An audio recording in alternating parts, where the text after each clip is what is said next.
Armory disc golfers, welcome back to another video. I am excited to show you MVP's newest disc, or rather their soon-to-be newest disc, the James Conrad Prototype Trail. I'm going to show you 9 holes out here at the beautiful John E. Hale disc golf course. I'm going to compare it to a few things in MVP's lineup, and I'm going to tell you why I think that this disc is going to be a really big deal.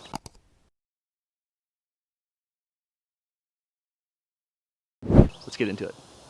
All right, straight out the car, par 5. I need this sucker to go like 370, 380 straight, and then maybe slightly left at the end. Little bit of a flip up to it.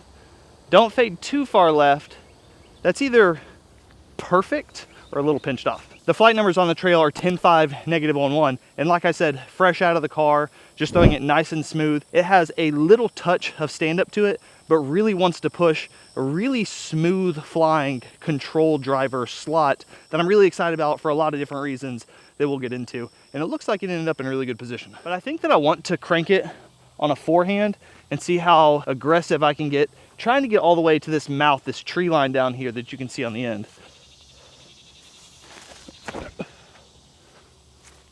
Needs to have enough stability to like pan out of that.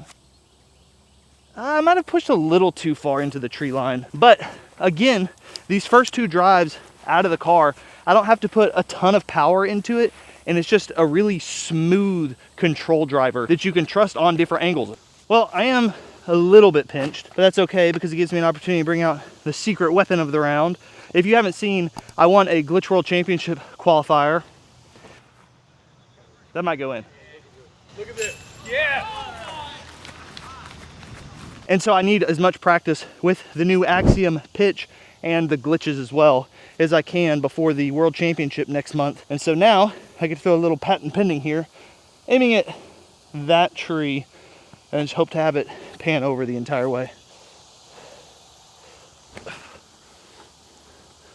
A little inside of what I was aiming for, but it actually ended up great.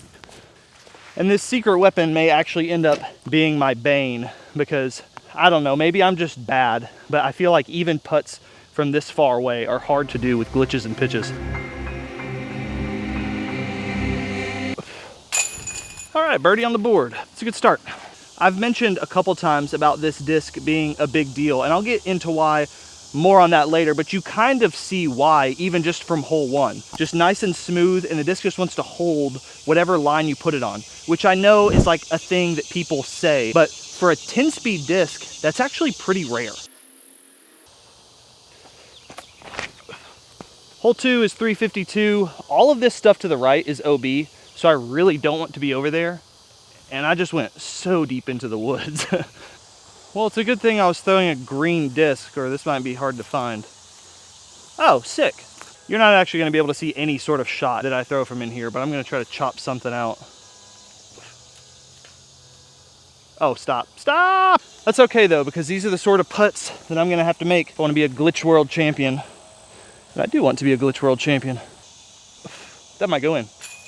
Just, let's go, man. I mean, it's just a par. But especially given what I just said, like that's what I'm thinking in my head about the whole Glitch World Championship thing. That felt really good. Okay, back to the trail and its neutrality and why that's part of why this disc I think is going to be a really big deal. Without getting too much into the intricate details of how the physics works, read, I don't understand the intricate details of how the physics works. You don't really get drivers that are a 0-0 flight the way you would see on something like a Mako 3 or something. I see on discussion boards frequently. I did this whenever I was first getting into the sport. You probably did as well. You want a driver that flies like 10.5, 0-0, or 12.5, 0-0, just something that just goes straight. Drivers don't really do that. Once you have more speed, you tend to get a little more turn, a little more fade, as opposed to something, like I said, a Mako 3 or a generic throwing putter. But the trail does do a very good job being pretty much as close to that 0-0 as you can get. And it reminds me a lot of a 10-speed Crave, which makes a lot of sense given this is the same manufacturer and the Crave is a 6.5 -1.1. So we're going to throw them next to each other here on this 315-foot hole to just kind of show you how they compare in that neutrality, even though candidly I typically wouldn't throw a 10-speed on a hole like this. I wanted to get it nice and flat, just a little tick of hyzer. And I'll try to do the same thing with the crave. I mean, other than the crave just being a little higher and going in the basket, oh, dang it. Those flights are very similar. In case you haven't heard, the crave is an incredible disc, and to have it at a 10 speed,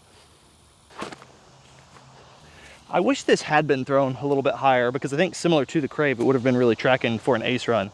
A C2 look again. I mean, I just showed that I could hit those standstill, but I think I want to jump this one. Dude, no way. I'm gonna be a glitch world champion. Knock on, I need to find wood. And maybe I'll just start actually putting pitches. Another reason that this is going to be a big deal, I know I've shown you the profile a couple times, but it's important, is that these have dome to them. And I've talked about for a while, and people have known, about how MVP is trying to reintroduce dome to their discs. MVP does a great job with their putters and their mids and their fairway drivers. There's a pretty general consensus that their driver slot is lacking, and part of that is just the board flatness of them all. The time lapse, obviously domey, the Fission ones are domey, and they are actually, I think, kind of uncomfortable in the hand because of how tall the shoulder is. But the trail, I don't know if it's because it's a 10 speed or because it has a slightly lower shoulder than the time lapse. It feels really comfortable. It also feels nice for a forehand, which I'll show you here, 297 feet. I'm gonna put it on a little bit of hyzer, trust for it to stand up, and then fade out right at that tree line at the end. Oh, I let that go so inside. Man, that was a pretty looking flip up to it, just way inside. Something that I kind of discovered in that Glitch World Championship video, go check that out if you haven't, by the way, because I think it's a pretty fun video, is that I can forehand this Eclipse glitch. So I want to see if it works out here. Pretty steep hyzer, pretty high. No, don't go in the trees. Did it go through everything? Oh, I've got to look on the backside. Sick. All right, noted. Glitch forehand needs work. Pitch putting also needs work. No matter how much I do that, it just seems hard. Our hole 5 is hole 8 out here, and it's a 350 foot essentially tunnel. I think this is the hardest birdie, maybe just straight up the hardest hole on the course. Given how we just kind of flubbed this last one, I want to give the forehand one more shot. We'll get some more backhand turnovers here in a minute. Oh, break over just a little bit. Oh, fade just a little bit. It nicked a tree, but I think that's a birdie look. No luck whatsoever was involved there. All skill. I want to say that I understand that I'm talking about how neutral this disc is, and then I throw it on forehand, and I'm throwing it on a lot of hyzer, letting it flip up and pan over before finishing straight. And my counter to that is, that's still neutral.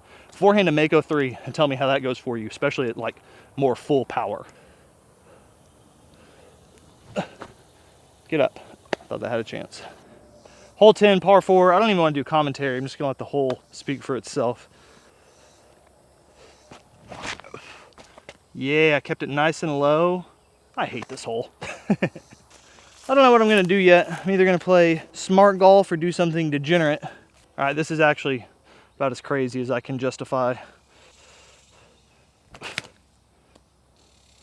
It'll get on its back. That'll be fine. All right, y'all help me think of some cheesy line about how our failures make victory sweeter or whatever, because I really do like this hole, but this is obviously what it can do to you.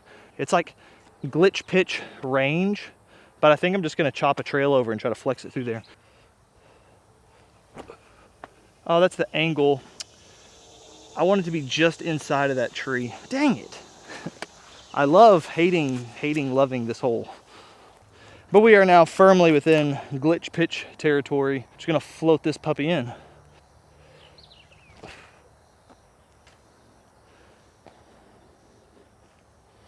I'm bad at disc golf. Except when I'm really good at disc golf. I love this hole. Our hole 7 is hole 13 out here, 370 feet. And normally this is just a big old forehand hyzer. I'm going to attempt to throw a backhand turnover with the trail. I think that if I put it on just a little bit of anhyzer out towards that pole, it should hold all the way over. But I've only thrown this like 5 or 10 times outside of this video, so still learning hit points and whatnot for this disc. So we'll see how it goes.